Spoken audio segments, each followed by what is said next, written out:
कभी कभी यूं भी होता है कि जिंदगी में हर तरफ पसरी होती है खुशियों की रोशनी और हर तार से आवाज आती है, आहा क्या जिंदगी है। कभी कभी यूं भी होता है कि दूर दूर तक कुछ भी नजर नहीं आता, एक कुहासा सा घिरा होता है चारों ओर। सवालों शिकायतों में उलझा ये मन कहता है, ये भी कोई जिंदगी है। कभी कभी यूं भी होता है कि मौसम कोई भी हो, हालात कैसे भी हो, पर श्रद्धा से भरा ये दिल कहता है, ये जिंदगी है और यही जिंदगी है।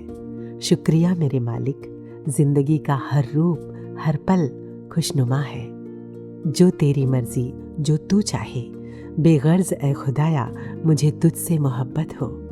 तेरी हर मर्जी पे बेशर्त सिर झुकाऊं मैं, जो तू मंजूर करे वही मेरी इबादत हो। वॉइस डिवाइन का एक और एपिसोड आपके लिए कुसुम के साथ। नमस्कार, धन निरंकार।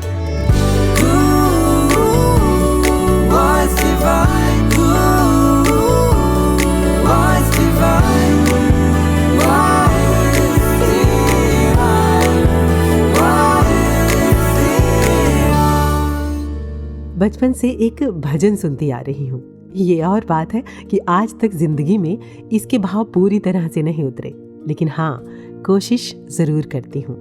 जाहि विधि राखे राम ताहि विधि रहिए। इसके बोल कुछ इस तरह से हैं। जिंदगी की डोर सौंप हाथ दीनानाथ के, महलों में राखे चाहे झोपड़ी में वास्ते। धन्यवाद निर्विवाद राम राम कहिए, जाहि विधि राखे राम ताहि विधि रहिए। सच तो यही है ना कि ये जो रमा हुआ राम है, सारी की सारी सृष्टि इसी की है। सारी परिस्थितियाँ, सारे हालात इसी के बनाए हुए हैं। सारी कश्तियाँ और सारी पतवारें तो इसके हाथ हैं ही। सारी भंवरें और सारे तूफान भी इसी के हैं। मुश्किल तो बस इतनी है कि कहीं ना कहीं हम खुद को कर्ता मान लेते हैं। वो किसी शायर का शेर है ना कि सरहदें बना ली हैं और भूल बैठे हैं कि ज़मीन किसकी है और आसमान किसका है। जबकि ये ज़मीनों आसमान जिसके हैं वो बाखूबी जानता है इन्हें चलाना। फिर तो वही बात हुई ना कि हमने नया नया घर खरीदा, पार्टी रखी, कुछ मेहमानों को बुलाया, अलग अलग तरह के लोग आए। कुछ वो जो इस खूबसूरत टाइम को एंजॉय कर रहे होते हैं अपने अपने ढंग से, और कुछ वो जो पूछते हैं कब लिया, कितने का लिया, ओह इतना महंगा, ये तो बहुत ज़्यादा है, हमें पहले बताते तो हमारे चाचा के मामा के बेटे के दोस्त ने तो इससे कहीं सस्ते में लिया है, हम उनसे बात करते। या फिर ये खिड़की थोड़ी छोटी है, थोड़ी और ऊपर होनी चाहिए थी, और ये दरवाज़ा थोड़ा बड़ा नहीं है। इसके अलावा भी उन्हें बहुत सारी कमियां ही नज़र आ रही होती हैं। पूरे टाइम ना खुद खुश रहते हैं और ना ही दूसरों को रहने देते हैं। जाने के बाद भी बस कमियां और कमियां ही याद रह जाती हैं। इसी तरह ये परमात्मा का घर, ये दुनिया हमें भेजा है जीने के लिए, एक उत्सव में सम्मिलित होने के लिए। टाइम बहुत लिमिटेड है, चारों ओर खुशियां बिखरी हैं हमारे। हम जरा देखें, जर्रे जर्रे में संगीत है, पत्ते पत्ते में गीत है, हर पल में एक रिदम है, हर सांस में एक नई जिंदगी, नया मौका है जीने का। हमें मालिक के साथ इसका लुत्फ लेने के लिए भेजा गया है। लेकिन कहीं ऐसा तो नहीं कि हम यहाँ परमात्मा निरंकार की बनाई हर चीज में नुक्ताचीनी कर रहे हों, सब कुछ अपने अनुसार बनाने की कोशिश में लगे हों, और जब हमारे अनुसार नहीं होता तो हम दुखी होते हैं। और तो और ये जानते हुए कि जिंदगी बहुत थोड़ी है, फिर भी कई जन्मों की प्लानिंग करने में लगे हैं। ऐसा नहीं कि मेहनत ना करें, सुविधाएं ना जुटाएं, करें, खूब मेहनत करें, खूब खुशियां और सुविधाएं जुटाएं, लेकिन इसी में उलझकर जीना ना भूल जाएं। खुशियां जुटाने में अपना स्वास्थ्य ना खराब कर बैठें, दुख ना बटोर लें, और कहीं जाने अनजाने किसी का दिल ना दुखा दें। मेरी नीस है मिष्टी, 6-7 साल की होगी। एक बार उसे रूबिक्स क्यूब चाहिए थी, तो मैंने उसे प्यार से कहा, बेटा रूबिक्स क्यूब को तो मैं भी सॉल्व नहीं कर सकती, आप कैसे करोगे? तो उस प्यारी सी बच्ची ने जवाब दिया, मुझे उसे सॉल्व थोड़ी ना करना है, मुझे तो खेलना है बस। कमाल है ना, ये जो हम बड़े हैं जिंदगी को भी जिंदगी भर सॉल्व करने में उलझे रहते हैं। काश कि जिंदगी जीना हम बच्चों से ही सीख लें। फिलहाल एक सीख लेते हैं पावन अवतार बानी के इस शब्द से। संगत करके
जतन ने सारे झूठे झूठे ने सब हो रूपा, हो रे जतन ने सारे झूठे झूठे ने सब हो रूपा, मोड़ के मन नो दुनिया वल्लो चित गुरु दे चरणी ला, संत जना दे संगत करके अब दे सोचे विचार करो, संत जना दे संगत करके अब दे सोचे विचार करो।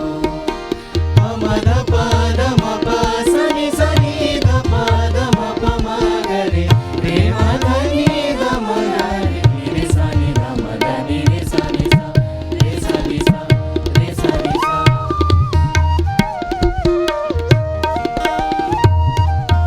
है दुनिया दा करता करता, है दुनिया दा करता करता, खालक ते दातार भी है दुनिया दा करता करता, खालक ते दातार भी ऐसे लड़ पड़ ले बंदे, है मालिक करे तार भी, संत जना ने संगत करके अब दे सोचे विचार करो, संत जना दे संगत करके अब दे सोचे विचार करो।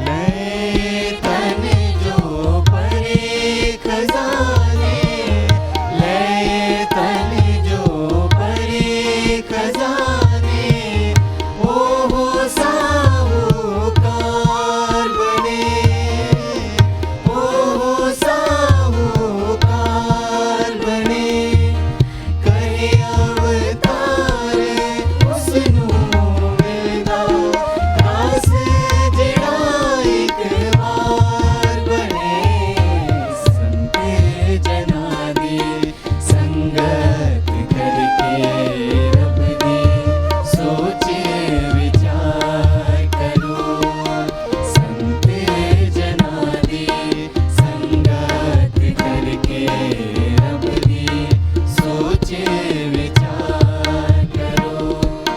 शब्द गुरु दा रख के दिल विच एक आधार करो, संत जना दे संगत करके अब दे सोचे विचार करो, संत जना दे संगत करके अब दे सोचे विचार। कवि अज्ञेय की एक कविता है जिसमें कवि खाना बनाती हुई एक महिला से पूछते हैं, क्या बना रही हो? महिला कहती है, मुझे क्या बनाना है, सब कुछ अपने आप बनता है, मैंने तो यही जाना है। कवि फिर पूछता है, कुछ तो बना रही हो, यह जाने दो, ना सही बना नहीं रही हो, क्या कर रही हो? तो महिला बोली, छीलती हूँ, नमक छिड़कती हूँ, कोड़ती हूँ, कसती हूँ, फेंटती हूँ, महीन बिनारती हूँ, मसालों से संवारती हूँ, देगची में पलटती हूँ, बना कुछ भी नहीं रही, अपने आप बनता है। सचमुच ना, अगर हम अपने काम को गौर से देखें तो पाएंगे हम सिर्फ करने का उपक्रम भर ही करते हैं, होता खुद ब खुद है। अब जैसे अभी आप ड्राइविंग कर रहे हैं तो देखें कि आप स्टीयरिंग घुमा रहे हैं, गियर बदल रहे हैं, एक्सीलेटर दबा रहे हैं, लेकिन गाड़ी को चला नहीं रहे। गौर से देखिए, चला रहे हैं? नहीं ना, गाड़ी खुद ब खुद चल रही है, या यूं कहें कि चला कोई और रहा है। इसी तरह एक किसान को देखें, वो बीज बोता है, सींचता है, खाद देता है, लेकिन वो फसलों को उगा नहीं सकता। एक संगीतकार तबले पर थाप देता है, लेकिन क्या संगीत को पैदा करना उसके हाथ में है? नहीं ना। एक माँ बच्चे की देखभाल करती है, लेकिन क्या वो उसे बड़ा कर सकती है?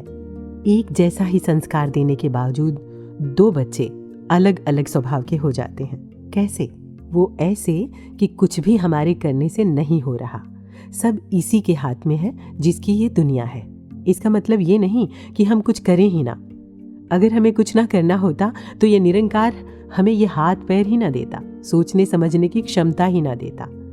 हम सद्गुरु के बताए अनुसार सिर्फ और सिर्फ अच्छा करने की कोशिश करें और ये मान लें कि करता हम नहीं, सब इसी की मर्जी से हो रहा है, और जो हो रहा है यही सबसे बेहतर है। वो कहते हैं ना, लहरों के विपरीत तैरने में जिस तरह से कष्ट होता है, इसी तरह से परमात्मा के निजाम के विपरीत होने में दुख महसूस होता है, और इस दुख का कोई हल भी नहीं है। अब देखिए ना, मौसम बदलता है तो हम मौसम से लड़ते नहीं, मान लेते हैं और मौसम के अनुरूप खुद को ढालने की कोशिश करते हैं।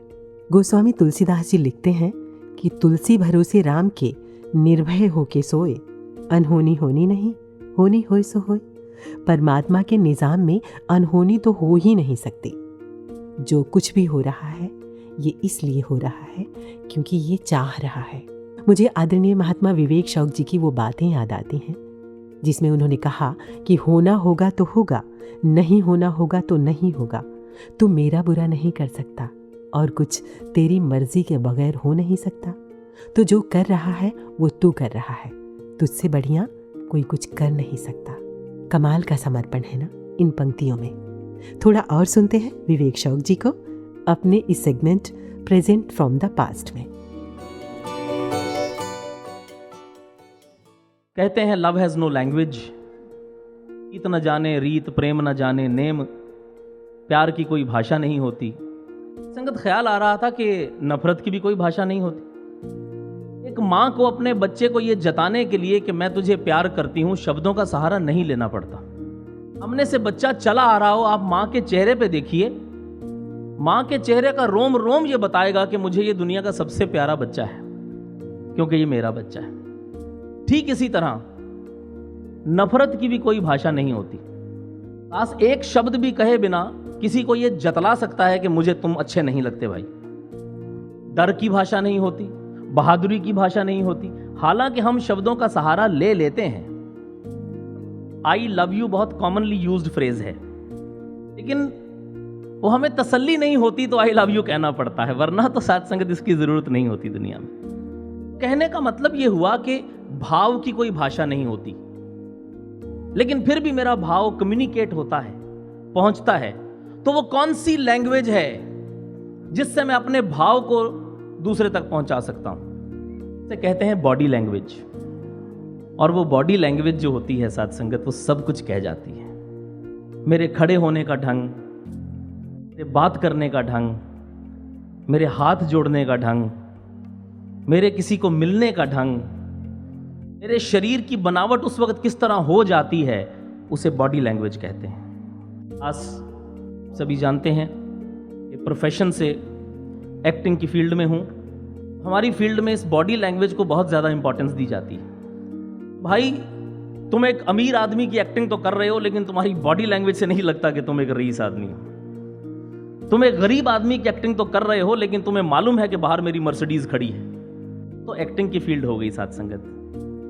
लेकिन यहां दास ने ऐसा महसूस किया है कि जब विकार पैदा होते हैं, उसकी सबसे बड़ी निशानी होती है कि मेरी बॉडी लैंग्वेज चेंज होनी शुरू हो जाती है। ये अवस्थाएं जिंदगी में आते आते आते आते कहां तक ले जाती हैं पता भी नहीं लगता। संगत मेरी सोच में फर्क आ जाता है, मेरी अप्रोच में फर्क आ जाता है। मैं कहता हूं सुधार नहीं हो रहा। सुधार उस दिन शुरू होता है जिस दिन मैं अपनी बॉडी लैंग्वेज को ऑब्जर्व करना शुरू कर देता हूं। इसी पल से सुधार शुरू हो जाता है। लेकिन फिर हाथ जोड़ के निवेदन करना चाहूंगा कि ये सारी बात कहने का, दोहराने का अर्थ केवल इतना है कि दास अपनी बॉडी लैंग्वेज की तरफ ध्यान दे। गलती क्या हो जाती है, ऐसी कोई बात जहन में आने के बाद बड़ा आसान काम होता है किसी दूसरे की बॉडी लैंग्वेज को ऑब्जर्व करना। वो देखो कैसे बैठा है, वो देखो कैसे चल रहा है, इसमें अकड़ कितनी है। वो तो बहुत आसान काम है साथ संग।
और दरवाज़ा ऐसे आहिस्ता से खोलता कि कहीं दरवाजे को चोट ना लग जाए।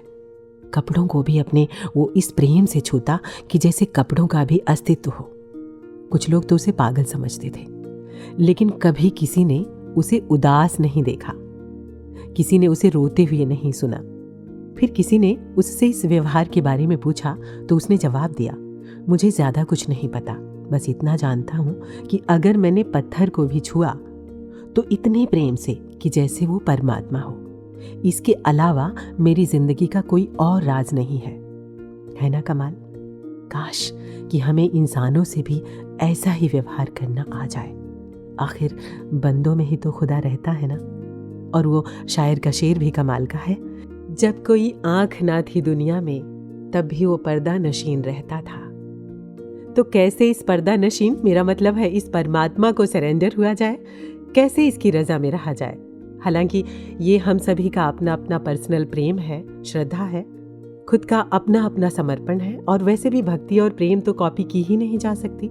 लेकिन कभी कभी क्या होता है ना कि दूसरों का सुनकर अपना विश्वास बढ़ जाता है। तो चलिए परमात्मा के प्रति अपने प्रेम और समर्पण को और बढ़ाने के लिए अपने अगले सेगमेंट की ओर चलते हैं, जिसमें हमारे साथ जुड़ रहे हैं आदरणीय महात्मा मनीष खन्ना जी और आदरणीय महात्मा एहसास बजाज जी।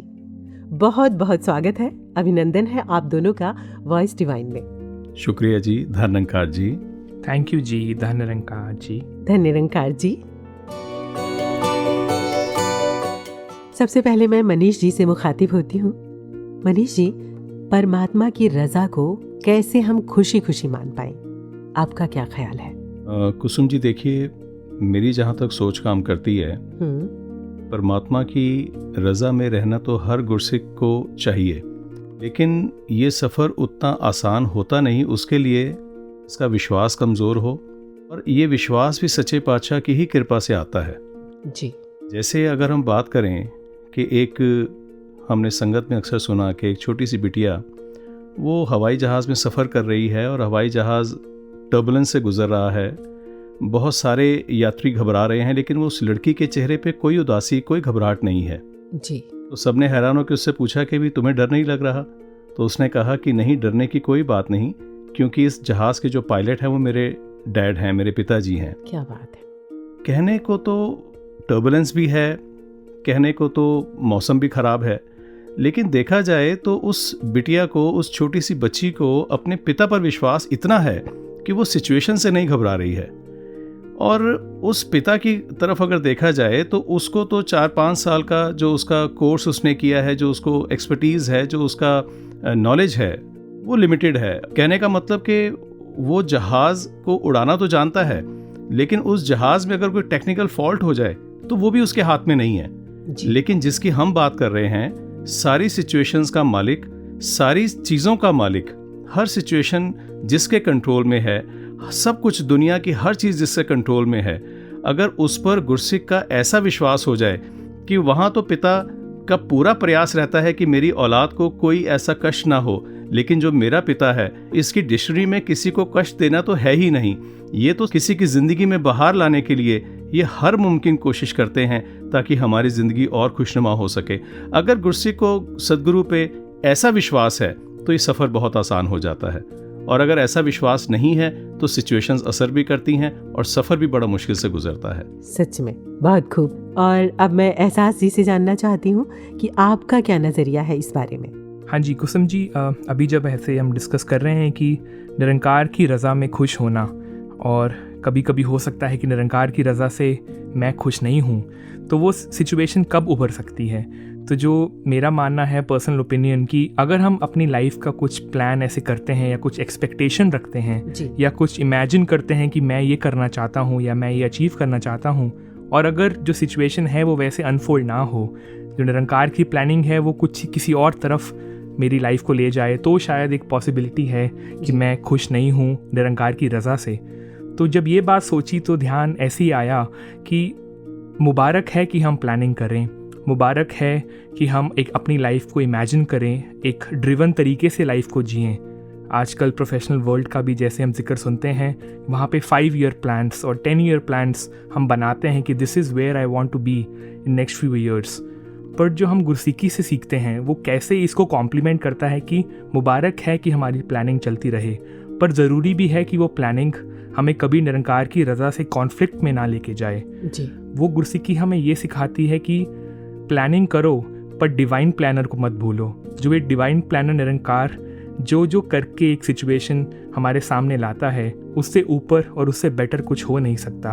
तो कैसे ये बैलेंस रूप में जब हम चलें कि एक तरफ हम इमेजिन करें अपनी लाइफ को, एक मोटिवेटेड तरीके से, एक स्किल ड्रिवन तरीके से अपनी लाइफ को जिएं, और तैयार रहें कि जो निरंकार की रज़ा होगी उसके आगे मुझे झुकना है जी। तो जब ये परिस्थिति एक बैलेंस रूप में हम जिएं तो शायद निरंकार की रज़ा में जीना और खुशी भरा हो सकता है। जी, ये तो वही बात हुई ना कि जब कर्म की बात आए तो हम उसको अपनी जिम्मेदारी की तरह लें, अपनी जिम्मेदारी से उस कर्म को, उस काम को करें, और जब रिजल्ट की बात आए तो हम इसकी मर्जी पर छोड़ दें कि जो तूने दिया, जो तूने किया, वो सबसे बेहतर यही है। कुछ एब्सोल्युटली। हम बातें और करेंगे मनीष जी से, एहसास जी से, लेकिन इससे पहले सुन लेते हैं एक गीत। जब जी हृदय करो निवास, हृदय करो निवास, जब जी हृदय करो निवास, हृदय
और अब एक बार फिर से मनीष जी और एहसास जी का हम स्वागत करते हैं वॉइस डिवाइन में। शुक्रिया जी। मनीष जी, हम जानना चाहते हैं कि किस तरह से प्रैक्टिस करें, किस तरह से ज़िंदगी में ये ढालें हम कि इनकी रज़ा में रह पाएँ, खुशी खुशी रह पाएँ। सुन जी, मुझे लगता है कि जैसे एक शहनशाह जी के विचार का एक अंश मुझे याद आया। शहनशाह जी ने एक बार एक विचार में कहा था कि अगर गुरसिक कोई लगता भी है कि वो बिल्कुल ठीक है, लेकिन अगर गुरु ने कह दिया कि आप ठीक नहीं, यहाँ पर गलत हो, तो गुरसिक का फिर यही फ़र्ज़ बनता है कि वो उसी वक्त सिर झुका करके अपनी भूल को स्वीकार करे और ये कहे कि मैं यहाँ पर गलत हूँ और उसकी भूल बख्शवा ले। और जो गुरसिक ऐसा करता है, गुरु उसके लिए दुनिया भर के सारे सुख झोली में लेकर के बैठता है। उसको खुश करने के लिए, उसको सुखी करने के लिए, उसको आनंदित जीवन देने के लिए गुरु की रिस्पॉन्सिबिलिटी हो जाती है जी। फिर गुरु गुरसिक का हर रूप से सहाय सिद्ध होता है। तो एक और मुझे बात ध्यान में आई, बात तो हंसी की है लेकिन सीख बहुत गहरी है जी। एक बार ऐसे ही एक इंसान अपने दिमाग का ऑपरेशन कराने के लिए किसी डॉक्टर के पास गया। अब वो डॉक्टर और कंपाउंडर दोनों बैठे हुए हैं। अब वो जाकर के कहने लगा कि डॉक्टर साहब, मेरा दिमाग थोड़ा सा कमज़ोर है, इसका इलाज कर दीजिए। तो डॉक्टर भी कहने लगे, अच्छा ठीक है, अभी तो मैं बिजी हूँ, अपना दिमाग आप निकाल के दे जाइए, 1 हफ्ते बाद आकर के ले जाइएगा। जी। डॉक्टर ने दिमाग निकाल के रख लिया। अब वो पेशेंट चला गया, हफ्ता बीत गया, 10 दिन बीत गए, 15-20 दिन, महीना बीत गया, वो इंसान वापस ही लौट के नहीं आया। अच्छा। तो एक बार कहीं वो वहाँ से गुजर रहा था तो उसके कंपाउंडर ने देखा कि डॉक्टर साहब, आपका मरीज जा रहा है, जो दिमाग अपना रख गया था वो वापस लेने नहीं आया। जी। तो उसने बोला, दौड़ के जा, उसको वापस बुला के ला। अब वो कंपाउंडर गया, दौड़ा दौड़ा उसे पकड़ के लाया। अब उससे पूछा, भाई तेरा दिमाग हमने ठीक करके रखा हुआ है, तो वापस लेने नहीं आया। तो आगे कहने लगा, डॉक्टर साहब, मुझे इसकी ज़रूरत नहीं रही। तो डॉक्टर ने पूछा, क्यों? कहता, जी मेरी शादी हो गई। क्या बात है, बहुत खूब। वाह जी। कहने लगा कि अब मैं अपनी वाइफ के दिमाग से सोचता हूँ, जैसा वो कहती है वैसा करता हूँ। अब बात तो वाकई हंसी की है, लेकिन अगर इसको गुरमत के साथ देखा जाए तो गुरसिक के जीवन में बिल्कुल ऐसी ही अवस्था चाहिए कि जो गुरु ने कह दिया उसके ऊपर ज्यों का त्यों चल जाए, उसके ऊपर कोई अपनी हील हुज्जत ना हो, कोई अपना दिमाग ना हो, कोई अपनी सोच ना हो। सचमुच। और वो बाबा हरदेव सिंह जी भी तो अक्सर कहा करते थे कि भक्ति दिल का विषय है, दिमाग का नहीं। जी। ऐसे गुरसिक का कभी भी गुरु बाल नहीं बांका होने देता, क्योंकि वो गुरु पर आश्रित है, कि वो गुरु के कहे के मुताबिक चल रहा है। तो भक्ति में सबसे ज़रूरी जो है वो समर्पण भाव है। जैसे मैंने शुरू में भी कहा कि समर्पित भाव से जीने वाला गुरसिक हमेशा गुरसिकी की बुलंदियों को छूता है। गुरु के आशय के मुताबिक चलने वाला गुरसिक हमेशा हर तरह के सुख प्राप्त करता है, क्योंकि गुरु ने कभी किसी को दुख देना नहीं है। तो जो गुरु ने दिया है वो सौगात की तरह उसको स्वीकार करता है। और ये समर्पण ही है जिससे हम इनकी रज़ा को खुशी खुशी मान पाते हैं। तो अब मैं एहसास जी से मुखातिब होती हूँ। एहसास जी, आपकी ज़िंदगी में कभी कोई ऐसा मोड़ आया जब आपको लगा कि अरे ये तो बहुत आसान है रज़ा में रहना, या बहुत मुश्किल है? जी कुसुम जी, तो इससे मुझे एक लाइफ का एक इंस्टेंस याद आया। जब मैं कैजुअली एक फ्रेंड के साथ बैठा था तो बातचीत हो रही थी, तो उसने मुझसे शेयर किया कि कैसे कुछ ऐसी लाइफ सिचुएशंस चल रही हैं उसके साथ, that he is not very happy these days. तो जब उसने मिलने के दौरान उसने बोला कि जब मैं तेरे से मिलता हूँ तो ऐसे लगता है कि how are you so happy so easily, don't things affect you, all the evil going around in the world, how are you able to maintain a happy state of life. तो सबसे पहले तो शुक्राना निकला सदगुरु के प्रति और ये साथ संगत के प्रति, जो उन्होंने ऐसे सिखाया है कि live light and don't take too many tensions and don't take the burden with you value are living, क्योंकि निरंकार की रज़ा में ही जो जीवन है वो व्यतीत हो रहा है।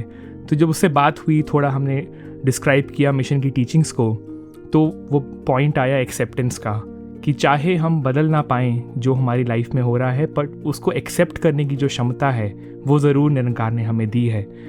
जैसे कहते भी हैं कि ये जो ज्ञान है, चाहे वो परिस्थिति बदले या ना बदले, पर परिस्थिति को देखने का नज़रिया ज़रूर बदलता है। God knowledge may not change the life situations, but it can change how we perceive them. तो जब वो बात हुई तो एक साइंटिफिक तरीके से भी ब्रेक डाउन किया इस कॉन्वर्सेशन को। अच्छा। बहुत नेचुरल है, जब दो इंजीनियर्स बैठते हैं तो बहुत टेक्निकल एक डिस्कशन भी होता है, ब्रेक डाउन भी होता है। तो हमने डिस्कस किया कि अगर कोई लाइफ सिचुएशन घटित हुई हमारे साथ, मान लीजिए वो टाइम T1 पे हुई, और एक ऐसा टाइम आएगा जब हम उस लाइफ सिचुएशन को एक्सेप्ट कर लेंगे और अपने मन में एक्सेप्टेंस का भाव ले आएंगे, तो वो टाइम हुआ T2। तो हम दोनों ने डिस्कस किया कि लाइफ क्या है, लाइफ में हमें क्या ऑप्टिमाइज़ करना है, किस चीज़ के लिए स्ट्राइव करना है, किस चीज़ को पाने की इच्छा होनी चाहिए, वो ये टाइम है जो T1 से T2 का टाइम है, जो एक सिचुएशन के घटित होने का और उसको मन में एक्सेप्ट करने का टाइम है। जितना ये टाइम कम से कम होता जाएगा, जितना जल्दी हम चीज़ों को एक्सेप्ट करते रहेंगे, उतना हम एक हैप्पी स्टेट ऑफ लिविंग की तरफ, एक ग्रैटिट्यूड की तरफ, एक शुक्राने की तरफ और एक generally being a good human being की तरफ बढ़ते चले जाएंगे। तो यही मिशन आज हमें सिखाता है और महापुरुष हमें निरंतर सिखाते हैं कि शुक्राना भी करना है और चीज़ों को एक्सेप्ट करना है जैसे वो हो रहा है। बात वही कि निरंकार की रज़ा में रहना।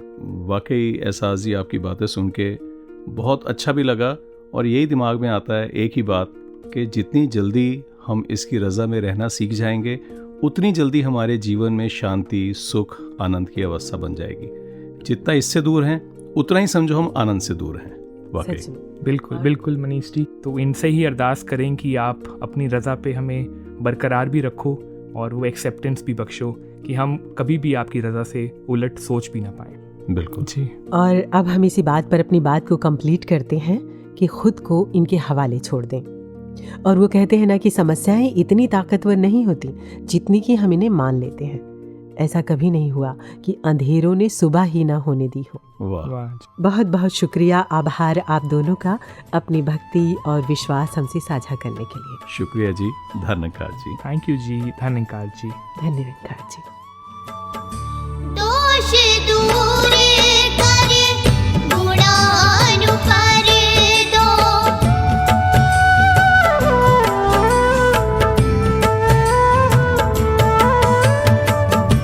दोष दूर करे गुणानुपर दो, सबने रहन दा सबनू वर दो, दोष दूर करे गुणानुपर दो, सबने रहन दा सबनू वर दो, सुरते ताल च पूरी होवे, सुरते ताल च पूरी होवे, जीवन दी एहरास,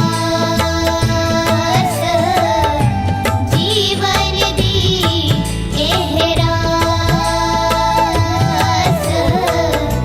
हृदय करो निवास, हृदय करो निवास।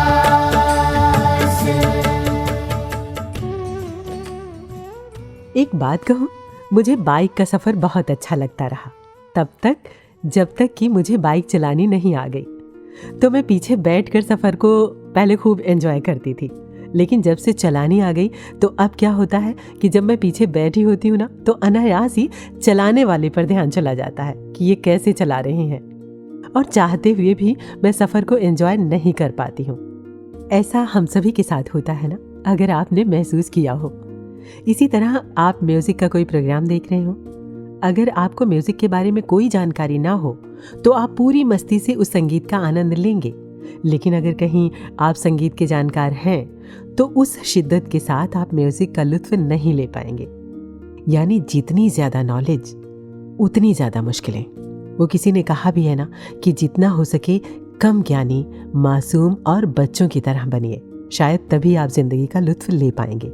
और सच कहूँ तो ये जो नॉलेज है ना, ये जो दुनियावी ज्ञान है ना, ये वहीं तक है जहाँ तक हमारे शरीर की ज़रूरतें हैं। सब कुछ जानने के बाद भी सच तो यही है कि हम कुछ भी नहीं जानते। और अगर हम ये सोचते हैं कि हमें ये ज़िंदगी चलानी है और हम चला रहे हैं, तो भूल जाइए ज़िंदगी का लुत्फ़ लेना। ये अक्ल की जो दौड़ है ना, ये ज़िंदगी का लुत्फ़ लेने ही नहीं देती। अपनी ज़िंदगी तो छोड़िए, कई बार तो हम दूसरों की ज़िंदगी के प्रति भी जजमेंटल हो जाते हैं। इसलिए ये ज़रूरी है कि दिल और दिमाग के पलड़े में बैलेंस रखा जाए। कुछ ऐसे ही भाव सुनते हैं पल्स ऑफ विजडम में।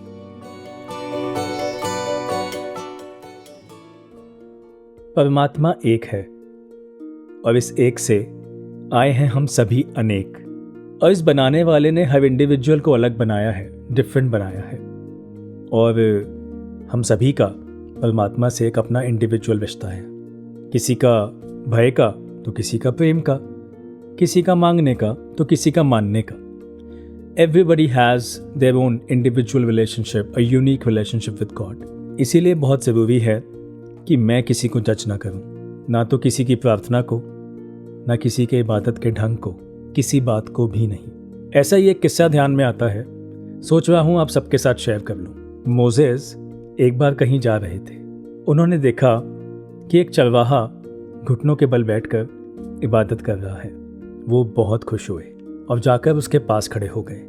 लेकिन धीरे धीरे उनकी खुशी हैरानी में बदल गई, क्योंकि वो जिस तरह से इबादत कर रहा था, वो ढंग, वो शब्द उनको समझ नहीं आए। वो चरवाहा कह रहा था कि या खुदा, मैं आपसे बहुत प्यार करता हूँ, बेइंतहा प्यार करता हूँ। मैं आपको सब कुछ देना चाहता हूँ, अपनी सबसे अजीज़ चीज़ आपको भेंट करना चाहता हूँ, आपको अच्छे अच्छे पकवान बनाकर खिलाना चाहता हूँ, आपके पैर धोना चाहता हूँ, आपकी सेवा करना चाहता हूँ, सब कुछ करना चाहता हूँ, आप कहकर तो देखें। तो मोसेस हैरान हुए और थोड़े से गुस्से में कहने लगे, अरे रुको, ये तुम क्या कर रहे हो? ये कैसी इबादत है? इस तरह से इबादत नहीं की जाती। तुम्हें क्या लगता है ये खुदा तुम्हारा खाना खाएगा? इसके पैर हैं जो तुम धो सकोगे? ये तुम क्या कह रहे हो? ये इबादत नहीं, कुछ और है। तो वो बहुत घबरा गया और शर्मिंदा होने लगा। तो उसने माफ़ी मांगी। फिर मोसेस ने वहाँ शाम को बैठकर उसको इबादत का सही ढंग बताया, सही बोल बताए, और इस खुशी के साथ वहाँ से निकले कि आज उन्होंने बहुत अच्छा काम किया है, किसी की गलती को सुधारा है। लेकिन उसी रात मोसेस को एक आवाज़ आई, खुदा की आवाज़। वो कहने लगे, मोसेस, ये तुमने क्या कर दिया? तुमने उस बेचारे चरवाहे को क्यों डांटा?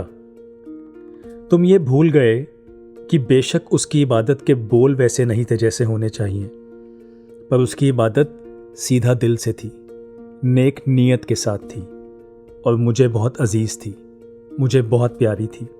मुझे तो उसके वो टूटे फूटे शब्द ही बहुत अच्छे लग रहे थे। हो सकता है कि तुम्हें यह लगा हो कि उसकी इबादत ठीक नहीं है, पर मेरे दिल के तो वो बहुत करीब थी। मोसेस को अपनी गलती का एहसास हुआ और अगले दिन सुबह वो फिर से वहीं से गुजरे और फिर से उस चरवाहे को इबादत में देखा। लेकिन अब की बार उसकी इबादत के बोल तो वो नहीं थे जो वो पहले कहता था। अब की बार बोल वो थे जो मोसेस ने सिखाए, पर वो बहुत घबराया हुआ था और उसके मुंह से शब्द भी ठीक से नहीं निकल पा रहे थे, और उसकी इबादत में वो जो खुशी थी ना पहले, वो जो एक्साइटमेंट थी, वो भी नहीं थी। ये देखकर मोसेस को बहुत दुख हुआ और फिर से अपनी गलती का एहसास हुआ। उन्होंने उसकी पीठ थपथपाई और कहने लगे, मैं गलत था, माफ़ी मांगता हूँ। तुम जिस तरह प्रार्थना करते थे, जिस तरह इबादत करते थे, वैसे ही करो। वो परमात्मा की नज़रों में बेहतर है और बहुत अच्छा है। वो चरवाहा हैरान हो गया। एक तरफ उसको इस बात का सुकून था कि वो पहले इतने समय से इबादत गलत तरीके से नहीं करता आ रहा था, पर साथ ही अब उसने फैसला किया कि ना तो इबादत अब पहले वाले ढंग से होगी और ना इस फॉर्मल तरीके से जिसमें फोकस सिर्फ शब्दों पे है। अब उसको एक बीच का रास्ता मिल गया था, दिल से इबादत, और जो दिल तक जाती है। दोस्तों, इस कहानी का मर्म तो हम सभी समझ रहे हैं। मैं आखिर में बस इतना ही कहना चाहूँगा, to each his own way and his own prayer. God does not take us at our word.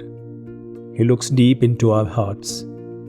It is not the ceremonies or rituals that make a difference, but whether our hearts are sufficiently pure or not.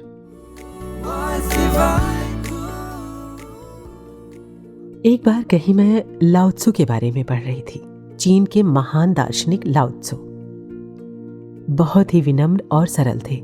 कहते हैं कि वो इतने असाधारण और अद्भुत थे कि उनके एक एक शब्द से मानो अमृत झरता था, लेकिन वो खुद को बहुत अज्ञानी और साधारण मानते थे। एक बार वहाँ के सम्राट लाओ त्सु से मिलने गए और उन्होंने लाओ त्सु से पूछा कि तुम साधारण और अज्ञानी कैसे हो? मतलब ये ख्याल तुम्हें कैसे आया? तो लाओ त्सु ने कहा कि मैंने अपने अनुभव से जाना कि मैं अज्ञानी हूँ।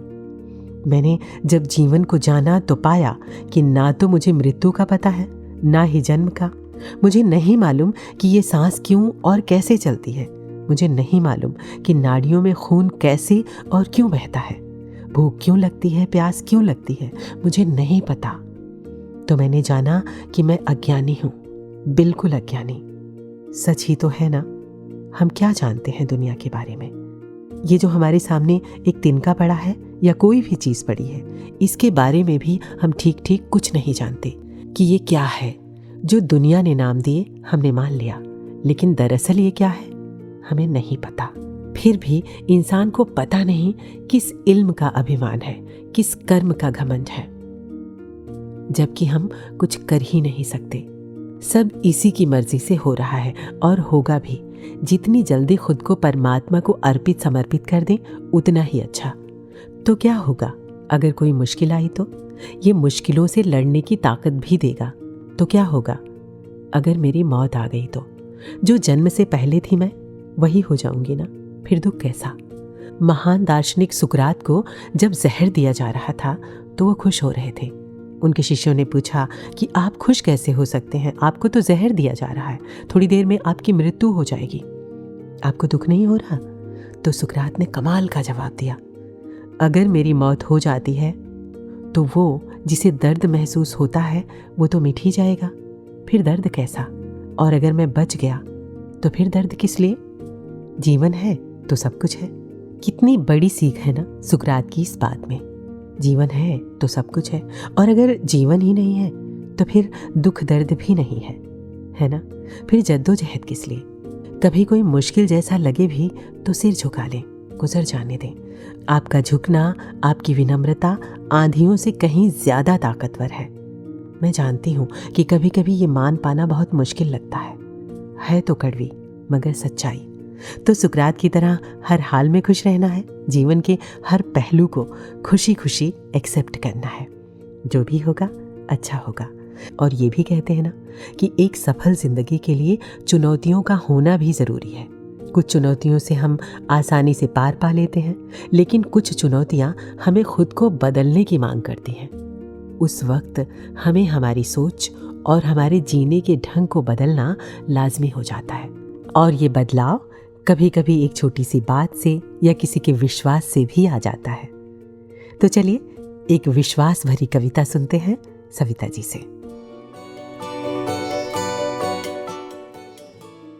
सुबह सवेरे एक दिन उठकर दरवाजा मैंने जब खोला, घना अंधेरा काले बादल देख के मेरा मन ये बोला, लगता है तूफान कोई फिर दरवाजे पर आन खड़ा है। क्या होगा, कैसे संभलेगा, छोटा नहीं ये बहुत बड़ा है। यहीं पे थी क्या दस्तक देनी, मेरा ही घर तुझे मिला है। किस गलती की सजा है ये कौन सी भूल का दिया सिला है। मैं निर्बल हूँ और दुर्बल भी, तुझको झेल ना पाऊंगी। डर, चिंता, घबराहट और आशंका से भर जाऊंगी। सब कुछ कितना सरल था अब तक, हर पल बस खुशियों से सजा था। चैन ही चैन था, सुख ही सुख थे, जीवन में हर रोज मजा था। जान के मेरे मन की दुविधा, तूफान ने अपना मुंह खोला। सदा रहे ना एक सा मौसम, ऐसा उसने मुझको बोला। तेज हवाएं, घने अंधेरे, काले बादल जब मंडराते, साथ में अपने कोई अनुभव, कोई शिक्षा लेकर आते। डरने की ये बात नहीं है, जीवन की सच्चाई है। तूफानों से गुजर के ही ताकत और हिम्मत आई है। जिसने सुंदर फूल बनाए, कांटे भी उसने ही लगाए। जिसने चांद की शीतलता दी, तेज धूप भी उसी से आए। जो है तेरा जीवन दाता, जो सारी दुनिया को चलाता, उसका हर एक रंग है अच्छा, क्यों ये तुझको समझ ना आता। देख ध्यान से हाथ पकड़ के हरदम तेरे साथ खड़ा है। तेरा साथी हर तूफान से, हर आंधी से बहुत बड़ा है। सुनकर मेरा दिल हर्षाया, सामने तुझको खड़ा जो पाया। तूफान पर भी प्यार ही आया, जिसने मुझको याद दिलाया। जीवन में जो भी आता है तेरी मर्जी से आता है। एक अनूठा, एक निराला रंग वो मुझ में भर जाता है। तेरी उंगली थाम के अब तो आगे बढ़ती जाऊंगी मैं।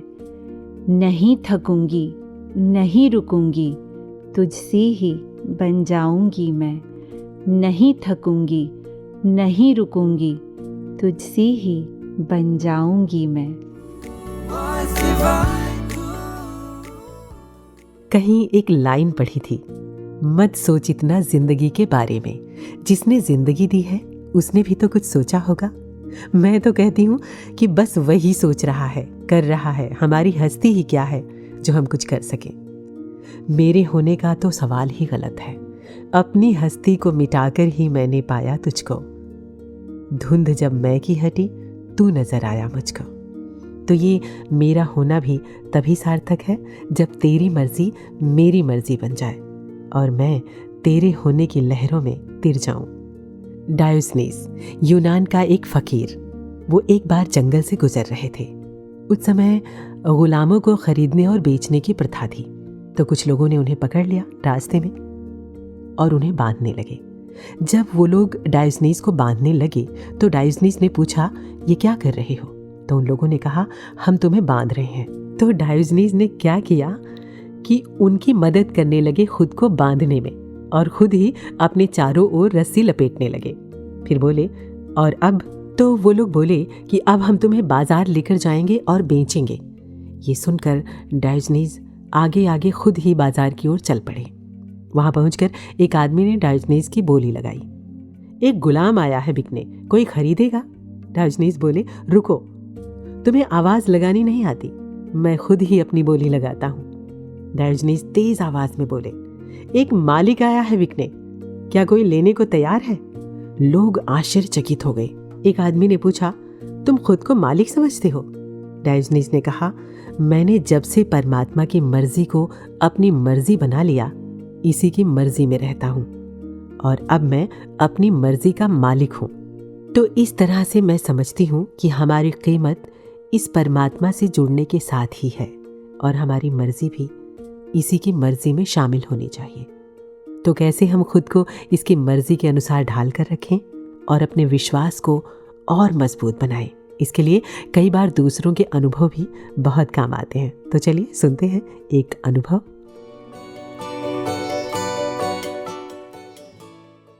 धन्यकार जी, बात ये लगभग 30 साल पुरानी है।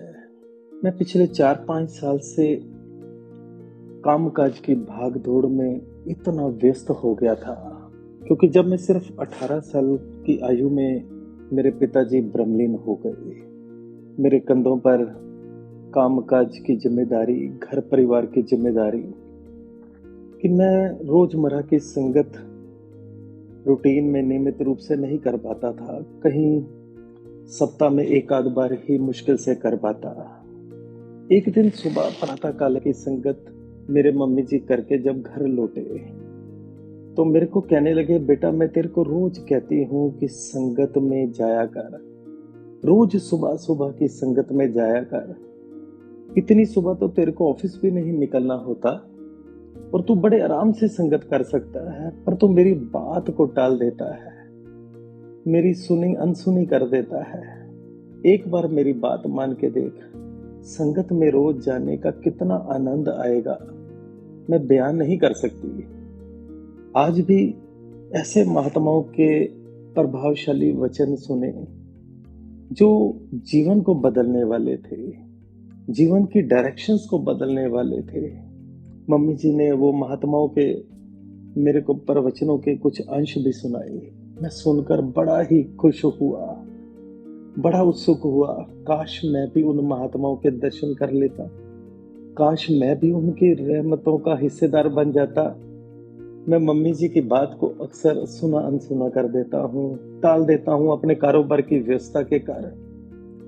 मैंने उस दिन प्रण किया कि मैं संगत में जाऊंगा। मैं अगले दिन ही सुबह की प्रातःकालीन संगत में पहुंच गया। स्टेज पर स्थानीय महात्मा विचार कर रहे थे। संगत की समाप्ति हुई, राजकवि जी भी एक साइड में बैठे थे। मेरी बाजू पकड़कर मुझे घर ले गए।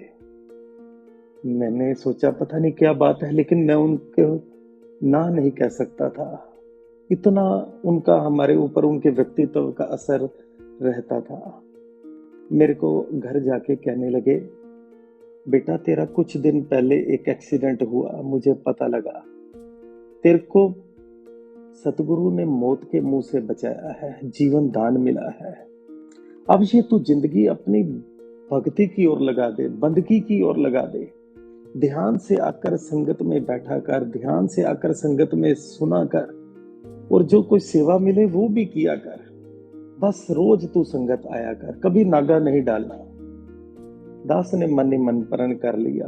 उन महात्माओं के चरणों के आगे नतमस्तक हो गया कि मैंने इनके वचन को नहीं काटना। मैंने अब रोज संगत आना है, रोज सुबह। सत्संग शायद मेरी जिंदगी का वही टर्निंग पॉइंट था। उस दिन से आज तक जब रोजाना संगत करते गए, ऐसे ऐसे कर्मयोगी महात्माओं के दर्शन होने, आशीर्वादें मिलनी, उनके ऐसे ऐसे अनमोल वचन जो दिल की गहराइयों में उतर जाते, जीवन को एक दिशा सही प्रदान करते। हजूर कहते भी थे ना कि दिशा बदल जाए तो दशा अपने आप बदल जाती है। बस शायद मेरा उसी दिन से ही जीवन का रूपांतरण हो गया। कहीं मैं इतना क्रोध वाला होता था, बात बात पे कई बार कारोबार में किसी से झगड़ा कर बैठता था, लेकिन संगत में आकर वो एक सहजता का भाव आ गया, नम्रता धारण करने का भाव आ गया। कहा भी है कि मत गुरु दीजिए मन वसे, पा दिन दिए सिद्धेरा। गुरु की मत कभी उल्टे रास्ते नहीं डालती। गुरु की मत तो अदना बनना सिखाती है, निमाणा बनना सिखाती है, दास भावना में रहना सिखाती है, समर्पण का भाव सिखाती है, शिकवे से शुक्राने की ओर लेकर जाती है। बस वो माना तो तब ये जाना। कहीं मैं उस दिन भी चूक कर जाता, वो वचन को ना मानता, तो आज जो मेरी जिंदगी में सच्चे पातशाह की तमाम रहमतें हो रही हैं, जो सच्चे पातशाह की कृपा से ये सेवा के अनमोल अवसर मिल रहे हैं, ये ना मिलते। आज जान रहा हूं कि वो मानने में कितना सुखद अनुभव है, जीवन कितना सुखमय हो जाता है केवल मानने से।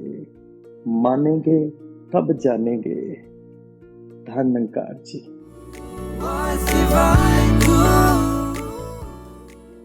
और अब आखिर में बस इतना ही कहना चाहूंगी कि परमात्मा की ये दुनिया बड़ी अजीब है, एकदम जादुई।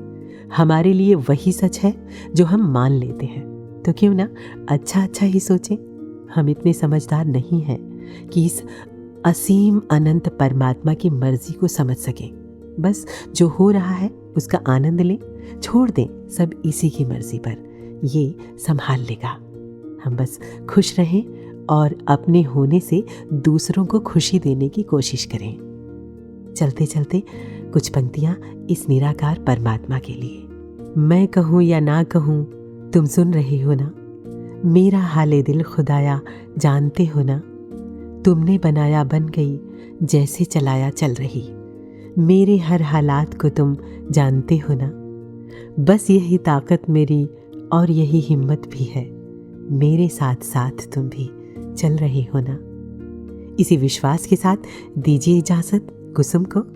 और अब आखिर में उसी केंद्र बिंदु यानी सद्गुरु के संदेश के साथ जुड़ते हैं। नमस्कार, धन निरंकार।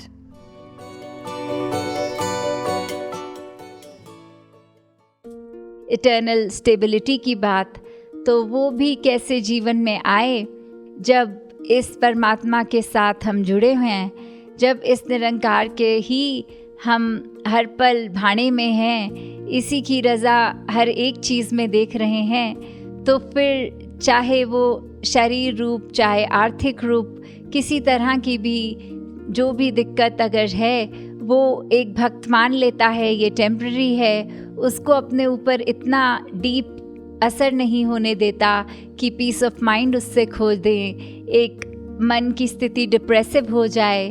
तो कैसे हमने हमेशा स्थिर निरंकार के साथ ही स्थिर होना है, और उसी से फिर हमारी हर एक चीज़ उस पे जब आधारित है तो जीवन वाकई ही एक सुखमय होगा, वाकई ही हम हर एक से सच्ची मोहब्बत कर सकेंगे। और ये शुरुआत मोहब्बत की, पहले अपना रिश्ता इस निरंकार से प्यार से भर लें, और स्वयं से प्यार करते हुए घर के सदस्यों से, दोस्तों से, अन्य जो भी सर्कल्स हैं उनसे, और फिर इस संसार से।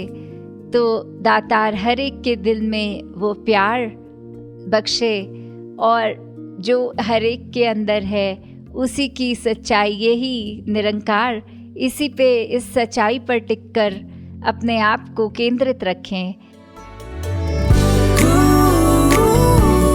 Was divine.